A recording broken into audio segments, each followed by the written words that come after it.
Perfect. Thank you. All right. So just quick presidential remarks, right? So it is almost February and we are getting ready for our conference, and I'm super excited. It has been a year of all the great things. Hopefully, you've had a chance to read my updates in the newsletter. I'll talk a little bit more when we get to the 60th celebration, just about some of the things that have popped up with that and how folks have contributed their voice and pictures to it. But it's been a great year. I think the one thing uh, that I'm appreciative of is that we are a strong association, right? We have a strong membership. We are strong financially. We are doing great things, and the other regions recognize it. And I love to sit in the seat that I am to be able to share the great news that we're doing here in SEAHO. So I don't have a whole lot. I'm going to get started on my presidential outgoing speech, what will happen next month, and get to recap some of the great things that we've done over this year. It has actually been a whirlwind, and I'm pretty sure anyone who sat in a seat of leadership in this way has said it really did fly past pretty quickly. So I'm excited about it, and we're just going to jump into our old business. So, our 60th celebration. One, I want to give a huge shout out to, as I said, soon to be Dr. Becky Bury, who has helped me collect some of the videos and pictures that people have sent in to talk about the great things about SEAHO and what they want to share. I mentioned this in one of my stories. I had a conversation with DeMarcus Merritt Jr. about what I wanted to do and kind of put some things out there because I wanted folks to see the faces and the voices, the people who make up SEAHO. Because really, folks think, oh man, there's just a few people who do a lot of things in this region. And sometimes that is true, but we are made up of so many people who contribute so much to our field, to our region, to the work that we're doing in general. So I wanted to provide an opportunity that would at least let people see the faces and put it out there. So thank you to the folks who sent things in. I will happily still take them if you'd like to share your video or picture so we can get you on social media as we do our countdown to 60. So thank you for Becky for putting that together, for getting these promotions out. Hopefully you've had a chance to see them on there. And I cannot see, but hopefully Renee is here. Renee, if you were here, I'm going to give you the floor to talk a little bit about our 60th celebration.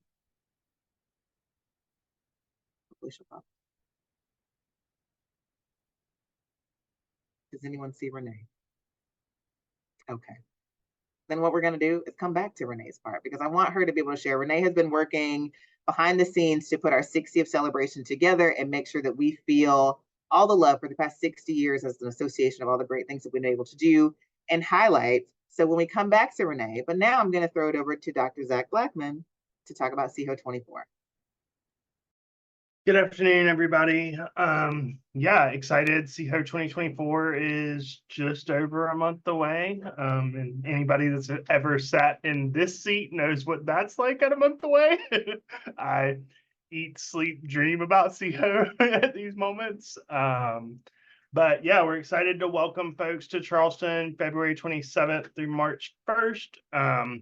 A couple things I would highlight for folks. Again, our conference is starting Tuesday night with our opening celebration and 60th anniversary.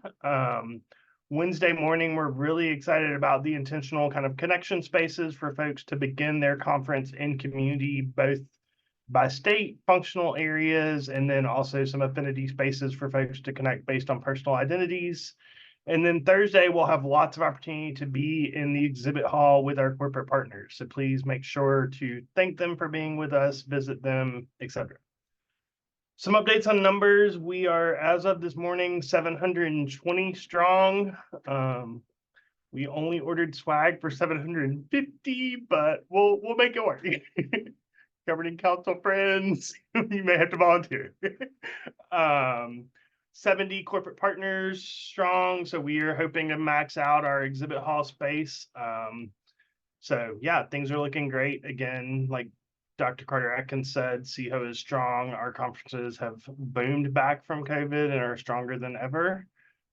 So our keynote and SEAHO U are going to be focused on diversity, equity, and inclusion. We're excited to have a speaker for our keynote from College of Charleston who's going to speak on kind of the history of Charleston, the complexity of Charleston, how that relates to higher education, and yeah, should be great. More details are going to be coming in the next couple of weeks. So we have a newsletter going out on Monday on behalf of the conference, and guidebook will be available then, and then we will continue to fill in details over the next couple of weeks as we get into Charleston. So if there are any burning questions, I'm happy to answer them, but if not, we look forward to welcoming you to Charleston in just over a month. Are there any questions for Zach? Obviously, some great little shout outs in the chat about it. I think everybody is excited. Hopefully, if you have not registered, you will do so. You can get in since we got a little bit of wiggle room, right, before we start having to run out of swag. There was a lot of great effort put into the swag that will be coming, so make sure you get registered. Stephanie, I had a Yes. question about, so I think for the 60th, the Tuesday night reception has come into play. Is that a transition that we see in future COs, or is that really about the 60th? I just asked because of corporate partners, SEAHO members thinking about that, how we book space at other hotels, et cetera, and just wanted to see if that's not been talked about as unique, something for food for thought down the road. Zach, do you want to? I don't want to speak for Aubrey Adams and Ben Wicker, so I don't know what 25 is envisioning. So Ben's on. I don't know if Aubrey is, but Gavin, I don't know that that's explicitly been decided yet. No, I just think about it with like CP schedules are going to look a little different, and if they sometimes those friends make those assumptions that it's going to carry, or if it's not, and just was curious if that had been out there. I know many of them are taking advantage of Wednesday night, so I think we're going to see a broader spread of CP events. But yeah, Gavin, I think I applaud Zach and Stephanie for taking this opportunity to see what starting things on Tuesday night will look like, and we'll rely a lot on the feedback from the membership on what that looks like in terms of making a decision about 25. And then, of course, carrying forward, because I know Jeremy and Brittany will be, interested in how that goes as well. Thank you. Any other questions? Thanks for that question, Gavin. All right. Okay, has Renee popped in? Just want to make sure. No, Renee, yeah. Okay, thank you so much. All right, a quick plug about our membership needs assessment. So we are in the process right now of updating that. Our membership needs assessment will go out at the conference, and it is going to help. There are questions on it that will help fuel our next kind of iteration of our strategic plan for SEAHO. So there'll be plenty of questions on there about your involvement, other things that SEAHO can do, and just lots of questions for suggestions for you to share. So we ask that everyone, we know how surveys are, right? I will say, Megan kind of briefly mentioned, Dr. Becker mentioned before that they had met, they're trying to cut down some of the questions. One, to make it a little more productive for people to fill out so we can actually get the information that we need to fuel things going forward. So not a whole lot to share at this moment, but just know it will be coming out fairly soon. When you see it, please fill it out so we can get some information. As I said, we're going to keep figuring out what SEAHO is going to be doing for the next few years down the road, and your words and your information are going to help kind of fuel that going forward. Megan, if you want to jump in and say anything. Megan shaking her head no. So I think, oh, go ahead. I was going to say, nope, I got no updates. Okay. Perfect. All right. Next up, we're going to talk about our memorandum of understanding. So I'm going to ask Kat, our Director of State Reps, to jump in. Good afternoon, everybody. So kind of some history to this and what we're looking to accomplish is my goal here, and then talk about next steps. So how this came about is the state rep role. I served in it for 2.5 terms, and through that process started to realize that my peers in the other positions, we weren't all doing the same thing, nor were we following what was laid out in the leadership manual, specifically due to just requirements and requests from our own state boards of who was doing what and some of those pieces. So when I started almost 2 years ago, the goal was to create consistency amongst the state reps.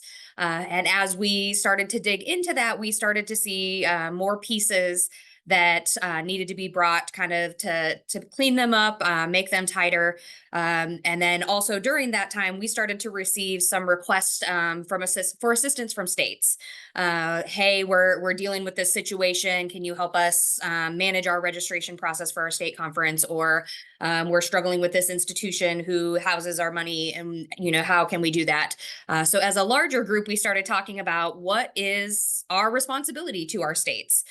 We ask our states to support SEAHO, and in turn, we support our states. But there really isn't anything out there actually talking about what does that mean? What is our obligation to the states and what is the state's obligation to us? So recognizing that this is supposed to be a two-way street, we started looking at the development of a memorandum of understanding to be able to kind of flush out what that looks like, develop some consistency outside of some of our leadership documents, and have that buy-in. We currently are already a part of two agreements. We have an agreement with SEAHO and Akuawai, which is where some of the direction of how developing the memorandum of understanding has gone. We have worked directly with our state reps. We have worked with the governing council to receive feedback. And in December, I also invited all the state presidents, whether they were incoming, outgoing, and have done some individual meetings as well, just to talk and get feedback. And there was great feedback, but a lot of it was some of it contradictory. And so what we determined was that our next steps is to have some feedback seeking throughout using the members' needs assessment to be able to get feedback from the general body of what would this look like? Because we want to make sure that each state buys into this, and we're not putting more on a state than we're expecting. But at the same time, we want to make sure that our state organizations are going to be successful and have the support that they need from SEAHO. So we're looking to get a larger scale of feedback, and where we realized is we just had such a small snippet, and so we are going to open this up to our membership to get feedback before moving forward. So if you do have questions, I'm happy to answer some here, or you can always reach out to me directly. The floor is open for questions.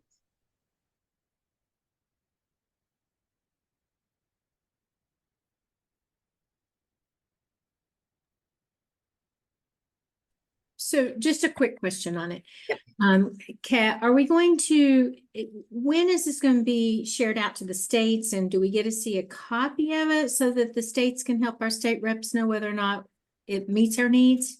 Yeah, and so at this point, I've gotten some pieces done, but then started to realize there was, again, lots of contradictory information of one state was saying as a state president, hey, this would be great. And another state's like, I think this would be great. And they contradicted each other.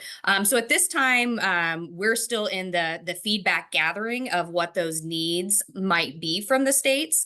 But yes, the plan would be once there is a draft, that would go out to the membership to be able to review and provide feedback on. And then the intent would be that would be a voted on process, most likely, and before we are enacting that to ensure that is something that the states do want to have happen.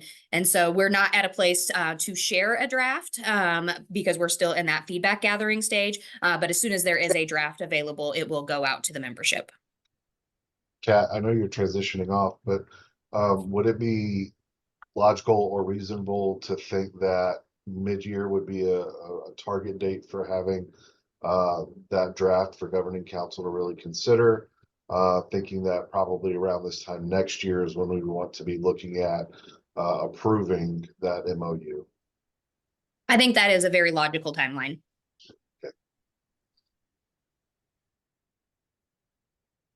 Okay. I think similar to our Akuawai MOU, I'm assuming part of the goal is also to outline the financial structure and what that looks like in terms of what that connection point is or isn't. I think that's kind of some of the Akuawai language as well, of like, here's how this connects and doesn't connect. Is that? Yes, and that's, yeah, to a certain degree. Right now and again, some of that was because we did have financial assistance requests came through to the executive board. And so trying to determine, is there a financial obligation? What does that look like?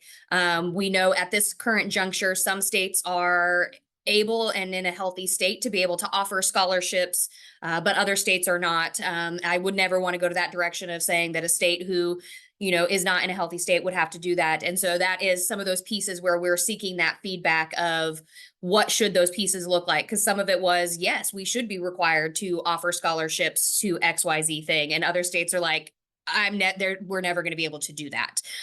So that's kind of where some of those contradictory pieces came in that we still want to be able to look at and examine a little closer and figure out as we move forward.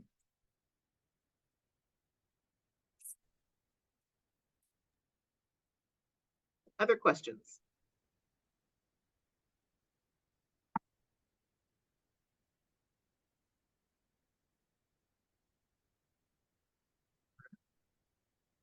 See any hands raised, or no one's coming off mute, so I think we'll move on. All right, next up, we're going to get to our constitutional amendments. So we have two that we're going to discuss today before we get to our elections process, which is really kind of the point of this meeting, is to talk about election and voting and what that looks like. So first up, we're going to have an amendment on the SEAHO report editor. Hello, everyone. Thank you so much for coming to this business meeting. All right, so we have 3 different parts to this one amendment. So there are 3 different sections that are going to be edited. Sarah Butler, the Director of Communications, and I are championing this, obviously, as the SEAHO report editor. I think there are some things that could really be improved moving forward. So the first recommendation per this whole thing, because they all have to get passed, I think, like in cohesion, is the part 1 is to strike Article 411B2, which currently reads, you can all see it there for the visual people like me. But basically right here, it says that the president is appointing this person in general. And that's the part that's being striked, is that the president is appointing this person, because we're trying to add it to the chair select process. So we would have to move to strike the entire thing. The second part would be updating bylaw 4.3, which is adding the SEAHO report editorial board, because that's the whole committee chair, that the whole committee name, to the list of committees with a chair select process. And then obviously like placing an alphabetical order in the list, because who doesn't love to be alphabetical? And then the final is to strike the bylaw 5.3, which basically makes this redundant. It's renumbering another list that the SEAHO report will no longer be a part of when it's added to the chair process. Did I miss anything? Does anyone have any questions?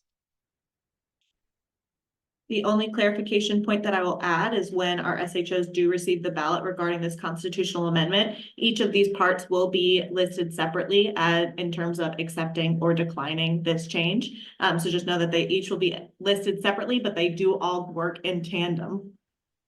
Yeah, you can't pass one without a couple of the others. Yeah, I'll also add that since one of them is an article, so part 1 is an article of the Constitution and the other 2 are bylaws, there's actually a different threshold for passing it. So an article has to be approved by 2/3 majority of our voting members, whereas a bylaw is a simple majority. And so we'll be watching for all of that. And basically we need all 3 parts to pass for it to happen. If one part doesn't pass, then depending on which part it was, the whole thing would get dropped. So yeah. What questions do you have?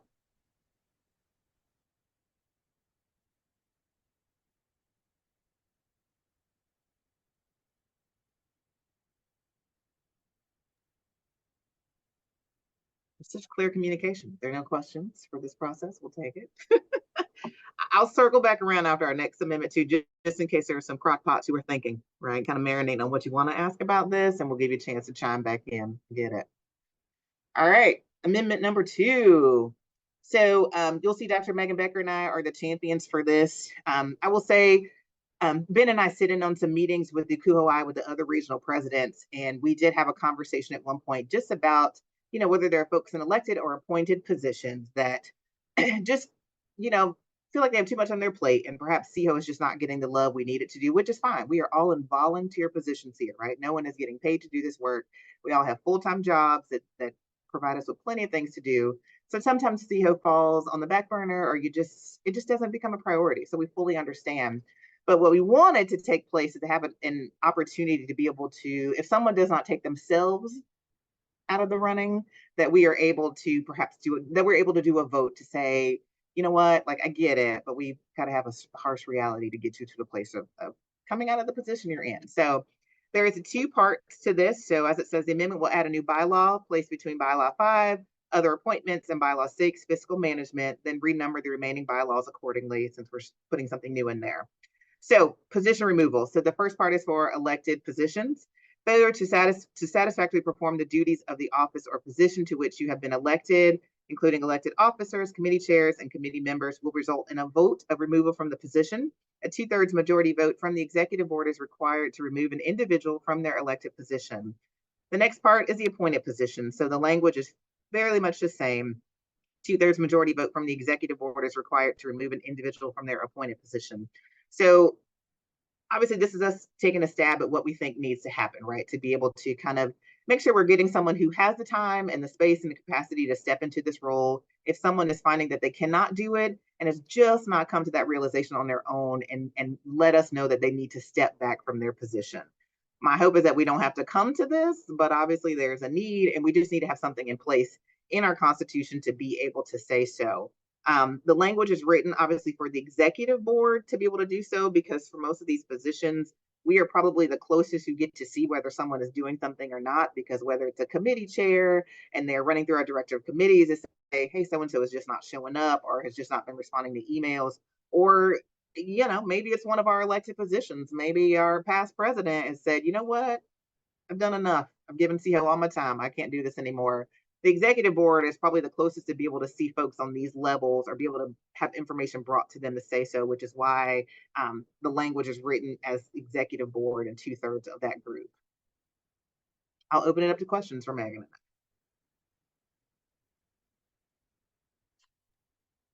Hey, Stephanie. Hey, Gavin. I think appointed, I kind of understand because it's an appointed position. I think the question I have is 2/3 for an elected position doesn't, I mean, again, I've been watching too much Succession lately, so I preface with like, see how we were good people, and in theory, this would not be an issue, but Fingers it's crossed. just such a small number that could essentially remove someone that was voted on by the entire membership from like if you think about like a treasurer, or director of committees, director of communications. So that, I think my question is, should there be a distinction between removing an executive board member that has to be voted on by 50% of the membership versus other elected positions? I just want to point that out there because it does seem different in terms of just how they got into that role was a full membership versus state or a subset. So just wanted to point that out there. But again, for appointed positions, I do feel very confident in that one. Just wanted to at least throw that out there and see if others had thoughts or if you all had already talked about that.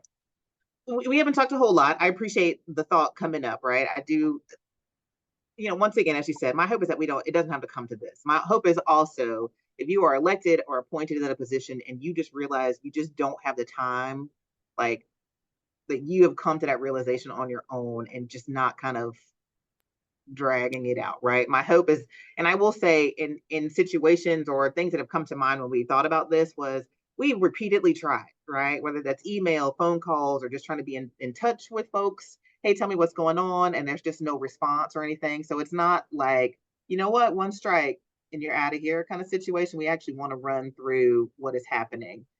And yes, I'm open to other thoughts and suggestions. Obviously, this is written up how it is.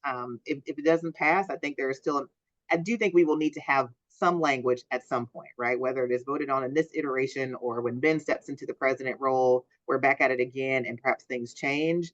I think we need to have some safeguards in our system somewhere that just say, I actually just want you to give your time. I think it's also trying to find what is the diplomatic way of not putting someone on real public blast, right? For not being able to step up and, communicate. Maybe they're going through something personally, and unable to communicate and whatnot. And so I think we're also just trying to, if we were to move forward with a full majority, right, vote of the whole membership, that could also just put that out there for a lot of folks too. So I think that was something in consideration too when we were thinking about who would be voting. Megan and Stephanie, I guess that also raises the question of, I've heard you both talk about we hope somebody would get there beforehand, but is there clear language on someone even wanting to vacate a role themselves? I mean, clearly, I think we would let them do that, but is there clear language in the bylaws about that? I don't think we do. Oh, was someone else talking? Sorry.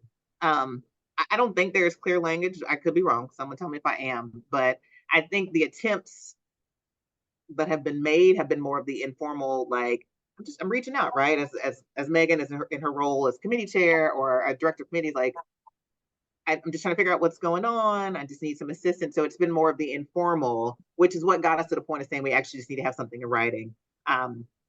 So my hope is that we, once again, if someone, I mean, I will take an email for heaven's sakes, right? I can't do this. There's no harm, no foul. As I said, this is a volunteer position. Go ahead, Jeannie.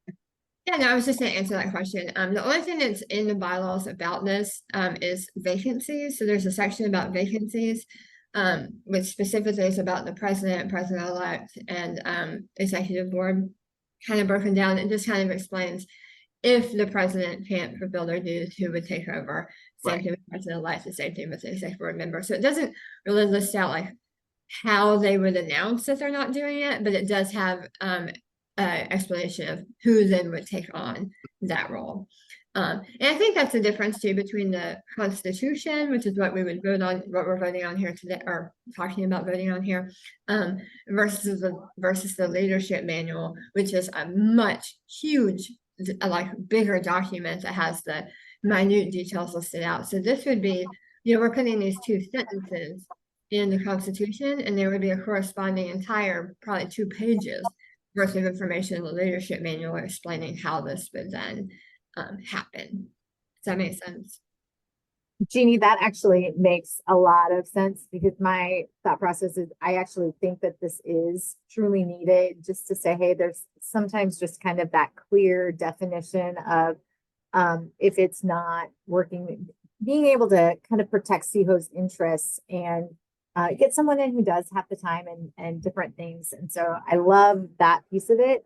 What I think is missing that might be helpful and maybe the explanation is as people going to vote is that there are clear kind of expectations of what each position does in the leadership manual. And so if I think that would be my piece of if I'm voting on this, I'm like, okay, so I can see that we have a process to remove somebody, but before removing them, I want to know that they've been given clear expectations, that the director of committees has talked to them 14 times and sent all these emails. And so I know that work goes on behind, but if I was just reading this from kind of the perspective of, hey, I have to now vote on this, even just having kind of a blurb about all these expectations and kind of further process can be found in the leadership manual. This is just the Constitution piece that we need to vote on to get this piece in would be helpful as I'm voting. So good job.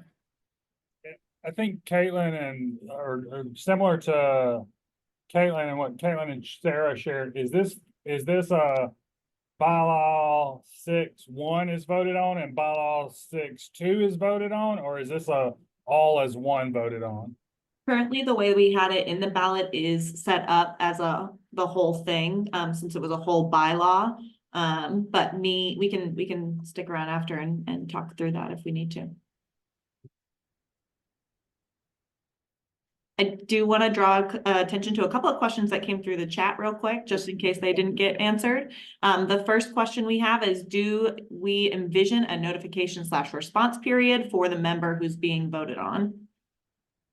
I think that's what we're currently flushing out in the leadership manual that Jeannie referenced in terms of the amount of meetings maybe not attended, emails not responded, and or the specific, at least from my perspective, from a committee lens, we have the leadership manual that outlines the expectations of projects and responsibilities that are expected to be done each month. And so we're working to outline how many months, of missed work would qualify for then enacting this process. And I think we're looking at that 2 to 3-ish months.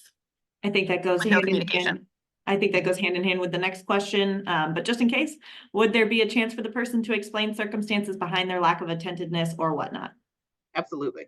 I mean, at the end of the day, I mean, no one wants to have to remove someone because that is now just extra work on someone else who's already doing a voluntary job. You know what I'm saying? So I wanted, if there's things happening in your life, we want to know. If there's things that you just need some grace with, just tell us. Communication works in all relationships. And I think it is the lack thereof that ends up being the problem. And then once again, the work still has to get done. It now falls on someone else's shoulders to do so. But yes, people tell us what's going on. Yeah, this is really stemming from lack of communication.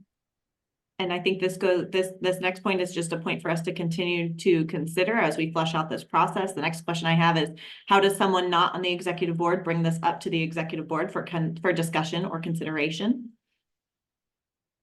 It's a great point. I do think any of us would take an email, or I mean, I think my hope is that people feel our executive board is accessible enough, whether it's via email or something else, to just say, hey, I just have a concern, right? Or this is what's going on, or this is what I've noticed. And more than likely, I imagine it would come from a committee member or maybe someone else, right? Who just has seen their committee chair or some other position just not performing in the way that they imagine this person should, and are bringing a concern forward through the proper channels to say something about it, to then spark some investigation, or like, let me do some outreach and see what's happening. I think I've captured the chat questions, but if I missed one, please feel free to either put it again in the chat or unmute yourself and ask it in this space. I just want to say thank you to those who've put suggestions in the chat as well around looking at what a QOI is doing, as well as I think there's a suggestion here about if it does not necessarily move to the full membership, but maybe just the governing council in terms of that vote as well. So thank you for the feedback. And I just want to say, no, I mean, I totally understand where we're going to, and I think it's an appropriate place. I just was trying to decipher out that appointed and elected and how that kind of can, it's kind of being thrown in as a similar, and to me, those are kind of some different, but no, I very much understand and appreciate all the feedback. I appreciate the questions too. So thank you, as we've mentioned, for those who put in the chat and have unmuted to be able to share that with us. Anything else?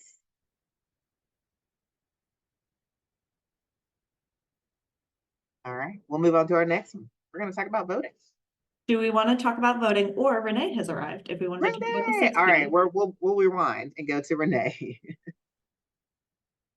I am so sorry. We've had a candidate on campus, and I just got back in my office. You're good. So Renee, I told them you give them a little quick rundown of what we can expect for our 60th celebration.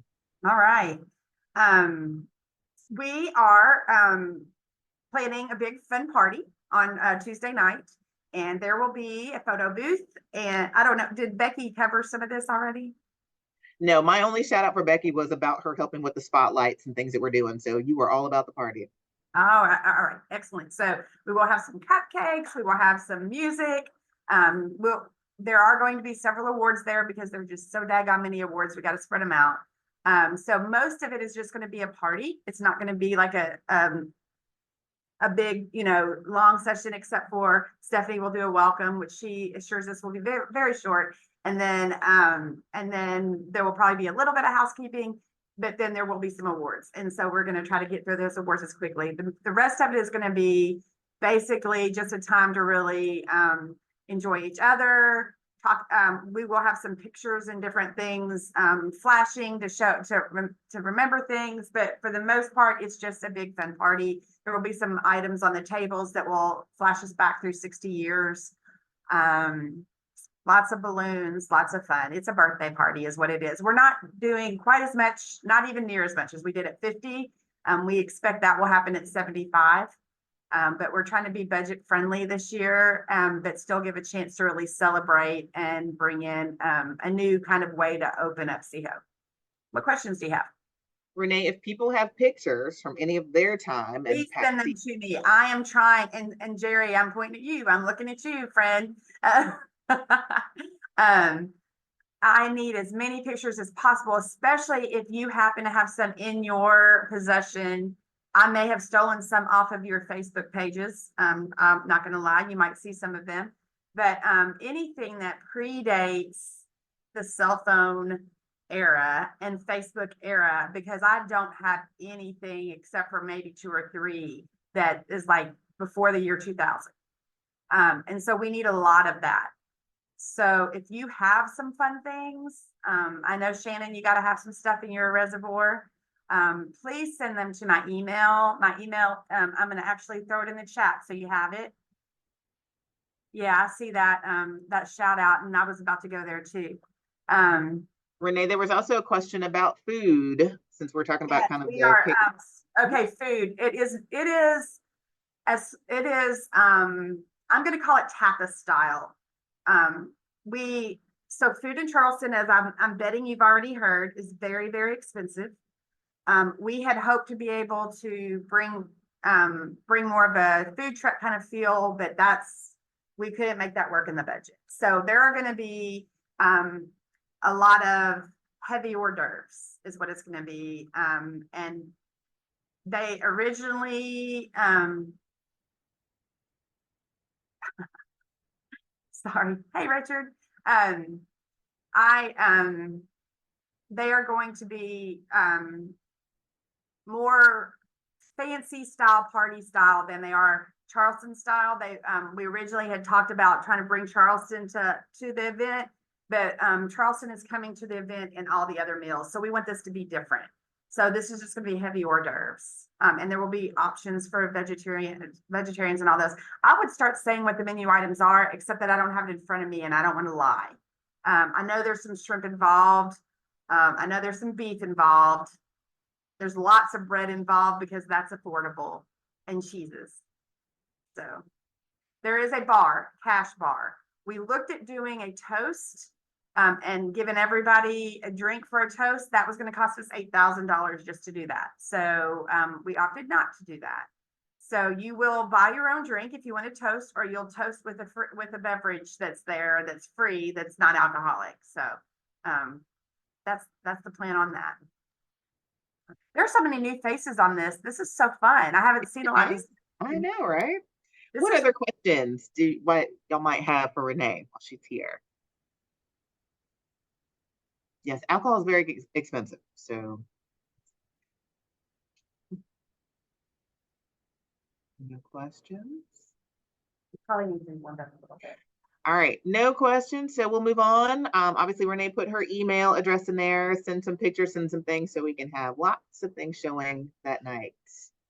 Awesome. All right, now we're going to talk about voting. I'm going to throw it over to Jeannie. Yay. Hello, friends. For those of you I don't know, hi, I'm Jeannie Hopper. I'm at LSU and I'm your past president. And as the past president, I get to be in charge of voting and elections and all of that fun stuff. So I am going to drop a link into the chat. This is a page for our website that was created by our beautiful director of communications, Sarah Butler. And it will take you to our page where you can see all of our candidates who are running for our positions. We have an amazing slate of candidates. We have 3 for every position, which is the maximum that we can have. And I will say we had a lot of nominations to narrow it down to these 3, which our Constitution does limit us to only 3 per position, which is great. So these are some amazing folks for you guys to look at. So you can see who is running for each position. If you click on their name on that page, then you'll be taken to their statements. So they wrote a beautiful statement about what they would bring to SEAHO, what their SEAHO experiences have been, and what they would hope to do if they are elected to this position. So I definitely encourage you to read through those and really get a feel for who these candidates are and what they're hoping to bring. As you continue scrolling down the page, then you'll hit to the constitutional amendments. And so it is the exact same language that you guys just saw in this meeting. So you'll be able to click on those and see that. At the top of that page, we also have links to the SEAHO Constitution. So if you want to see exactly where those amendments would fit in, you can click on that link and see that. We also have, I'm so sorry. We also have the leadership manual linked, where you can get a rundown of what exactly these positions do, which is pretty cool. So you can look at what are these people trying to bring, and then what are the actual expectations for each of these roles. One thing I want to add at this point is that the way that we vote here in SEAHO is that every institution is given one single vote. So regardless of how many people you have who are involved in SEAHO, or how many students are on your campus or whatever, it does not matter. Everyone in SEAHO has an equal voice. So every institution gets one single vote, which means that there's only one person who will have access to the voting information. So we sent information out over the past week, and I say we, this is really Steve Kluver and Sarah Butler. And they were able to pull names of SHOs, so our senior housing officers from different institutions, and reach out and say, hey, are you the voting member? If we have multiple names, we sent it to multiple people at the institution, say, who is your voting member? So that we know exactly who we're sending the voting link to. We are encouraged, strongly encouraged. So any of you on this meeting who are the voting member for your institution, you should not be voting on your own. You should be talking to the other people at your institution and discussing who is the person that you're voting for, because you're pressing that button on behalf of your institution. I would be voting on behalf of LSU, not on behalf of Jeannie Hopper. And so I need to make sure that I talk to everyone else at my institution, talk to them about their needs and wants and what they're hoping to see from SEAHO, so I can fully represent that with my vote. And if you are not the voting member of your institution and you're on this call, I encourage you to find out who your voting member is and go and talk to them. It is usually the SHO or the person who is at the highest level for your institution who attends SEAHO. Excuse me. So the voting is going to open up today. So right after this meeting, we're going to be sending that email out to all of our voting members. The email comes from OPA votes. Okay, this was a big thing. I remember last year when I was sitting in the president's seat, we had a lot of confusion. People were waiting for an email to come from SEAHO, but it comes from OPA vote, which is the software that helps us run our election. So you need to be looking for an email to come to you from OPA vote. Check your junk email or whatever spam filters that you have to make sure that that will come through. But we're going to hit send on that today, and voting is open for 2 weeks, which is in line with our Constitution. It then gives us time as well for a runoff. So should we need a runoff for any of the positions or for any reason for the amendments, we have time to do that prior to the annual meeting when we will be announcing the results at the business meeting in Charleston.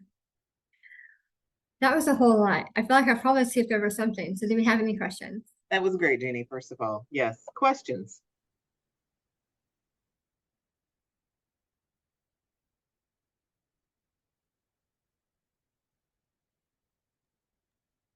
Well, people, oh, go ahead, Evan.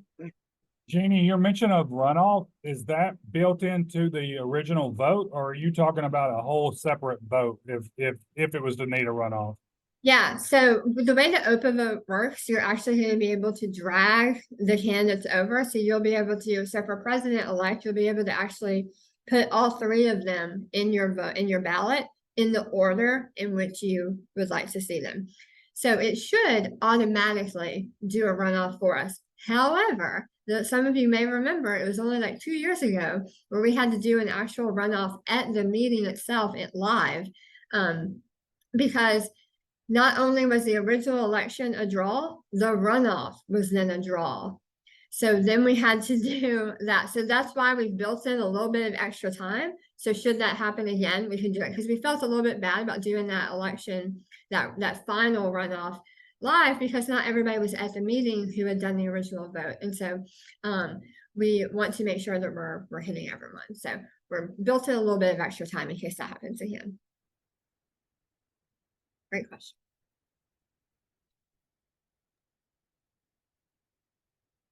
Other questions?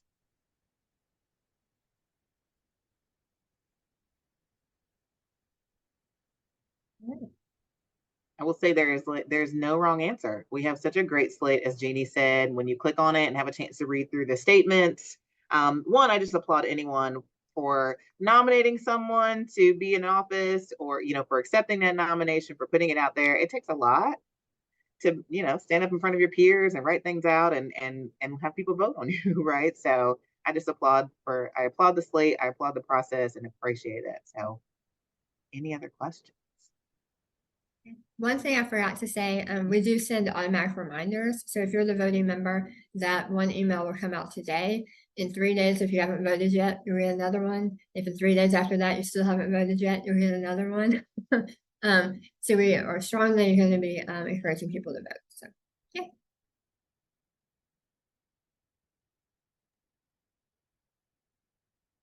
All right, one more call for any questions. Sarah, is there anything you needed to say to kind of put a bow on things for the voting or anything else, or we're good to? I think you're good to conclude. Awesome. All right, y'all. One more call for any other questions at this point. Obviously, we've had a chance to talk about the 60 celebration, to talk about the conference coming up, to talk about our amendments that are there, and our memorandum of understanding that information is going to be collected, our member needs assessment, all those great things, and then obviously about the voting process. Are there any other questions before everyone goes back to their Friday and hopefully enjoying some good weather if it's outside your door? All right.